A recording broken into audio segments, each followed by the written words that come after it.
بسم اللہ الرحمن الرحیم صلی اللہ علی حبیبہ محمد و آلہ وسلم۔ آج ہم ایک بہت ہی اہم موضوع پر گفتگو کریں گے۔ اکثر راہ حق کی متلاشی یعنی کہ اللہ سبحانہ تعالیٰ کی قربت کی جستجو رکھنے والے لوگ اسی جستجو میں رہتے ہیں کہ ان کو راستہ ملے اور وہ راہ حق کے سفر پر گامزن ہو جائیں۔ دراصل وہ صوفی بننا چاہتے ہیں، یعنی کہ اپنی صفائی کر کے اللہ سبحانہ تعالیٰ کی قربت کو پانا چاہتے ہیں۔ تو آج ہم آپ کو بتائیں گے کہ صوفی کون ہوتا ہے اور صوفی بننے کی کیسے نیت کی جائے، آغاز کیسے ہوتا ہے صوفی بننے کا۔ اس سے پہلے بھی ہم ایک اور چینل علم الاحسان سے ایک پورا سفر آپ کے ساتھ شیئر کر چکے ہیں۔ تو احباب کی جستجو پر، احباب کی تلاش پر، راہ حق کے تلاش کرنے والوں کی جستجو پر دوبارہ سے اس سفر کا آغاز آپ احباب کے ساتھ کرنے کی سعادت حاصل ہو رہی ہے۔ انشاءاللہ تعالیٰ العزیز اگر آپ ہمارے ساتھ جڑے رہیں گے تو یہ فقط ایک چینل نہیں، آپ کو باقاعدہ پوری راہ سمجھائی جائے گی، عمل آپ نے خود کرنا ہے۔ انشاءاللہ تعالیٰ العزیز ہم آپ کو قرآن اور حضور جان عالم صلی اللہ علیہ وآلہ وسلم کے فرمانوں سے اور اللہ کے حبیب نبی کریم صلی اللہ علیہ وآلہ وسلم کے جو پیارے، بہت پیارے، جو ایسے لوگ جنہوں نے باقاعدہ اس سفر کو طے کیا، انہی کی تعلیمات سے آپ کو گائیڈ کیا جائے گا۔ انشاءاللہ میں ایک گروپ کا لنک بھی آپ کو کمنٹ سیکشن میں بھی دے دوں گا اور ڈسکرپشن میں بھی مل جائے گا، جس کو آپ جوائن کر لیجئے یا ہمارے اس چینل کو سبسکرائب کر لیجئے۔ انشاءاللہ تعالیٰ العزیز آپ کو تمام معاملات انشاءاللہ اللہ پاک کی توفیق سے ضرور ملیں گے۔ تو اب ہم باقاعدہ اس ویڈیو کا آغاز کرتے ہیں اور سمجھتے ہیں کہ یہ راستہ کیسے شروع کیا جاتا ہے۔ تو میں ایک بہت خوبصورت شعر سے اس ویڈیو کا آغاز کروں گا۔ کتابیں دو حرف سکھاتی ہیں، کتابیں دو حرف سکھاتی ہیں، آدمی آدمی بناتے ہیں۔ یہ علم انسان کتابوں سے لے تو سکتا ہے، لیکن اس علم پر عمل کے لیے، اس علم کی حقیقی انڈرسٹینڈنگ کے لیے آپ کو ایسے لوگوں کے ساتھ، ایسے لوگوں کی صحبت میں آنا ضروری ہوتا ہے جن کے نور سے آپ کا یہ سفر طے ہو۔ تو سب سے پہلے سمجھتے ہیں کہ صوفی دراصل کون شخص ہوتا ہے۔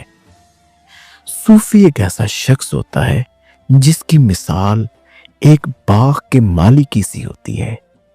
باغ دراصل اس شخص کا وجود ہے اور اس وجود میں موجود جو خواہشات کی شاخیں ہیں وہ بھی اسی وجود کے اندر ہیں، اور اب مالی کا کام ہے کہ باغ میں موجود ان شاخوں کو ایک منظم انداز میں تراش خراش کر رکھنا، اور اگر مالی خوبصورت انداز میں ان شاخوں کی تراش خراش کرتا ہے تو باغ بھی خوبصورت لگتا ہے، پھلتا پھولتا ہے، شاندار انداز میں ہوتا ہے، اور اس باغ کے پھر پودوں پر پھل بھی لگتے ہیں۔ تو یہ ہے ایک صوفی کی مثال۔ سمجھیے، صوفی بھی اپنے وجود میں موجود نفس کی خواہشات کو خوبصورت انداز میں ان کی تراش خراش کرتا ہے، لہٰذا اس تراش خراش سے وجود ظاہری بھی نکھر جاتا ہے اور روح بھی بہترین انداز میں پھلنے پھولنے لگتی ہے، اور انسان کا سفر اللہ سبحانہ تعالیٰ کی طرف شروع ہو جاتا ہے۔ حضور سیدنا علی المرتضیٰ شیر خدا رضی اللہ تعالیٰ عنہ کیا خوبصورت فرماتے ہیں، من عرف نفسہ فقد عرف ربہ، جس نے اپنے نفس کو پہچانا بے شک اس نے اپنے اللہ کو پہچان لیا۔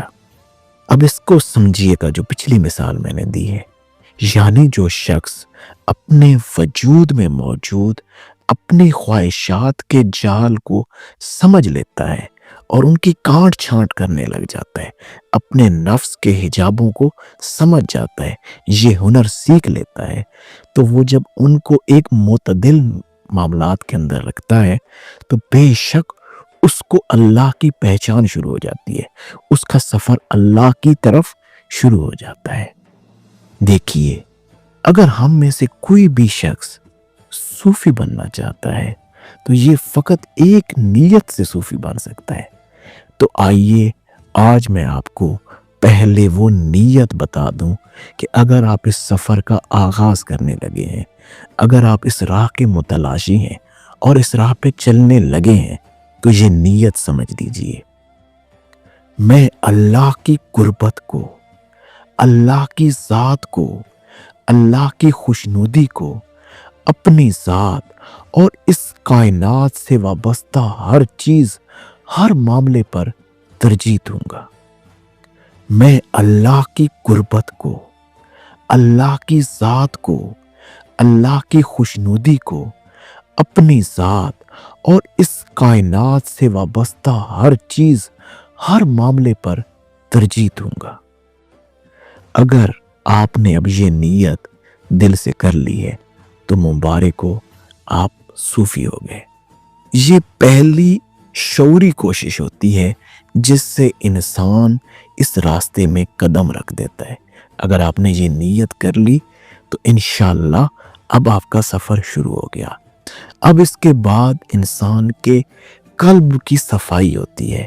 انشاءاللہ آگے آہستہ آہستہ میں سارے معاملات انشاءاللہ آپ کے ساتھ بیان کروں گا، اور پھر قلب کی صفائی اور نیت اور پھر علمی شعور سے آپ اس راستے کو طے کرتے چلے جاتے ہیں۔